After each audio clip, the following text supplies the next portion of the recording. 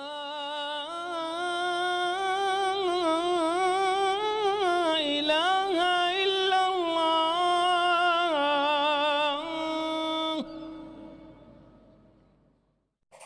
قل هل يستوي الذين يعلمون والذين لا يعلمون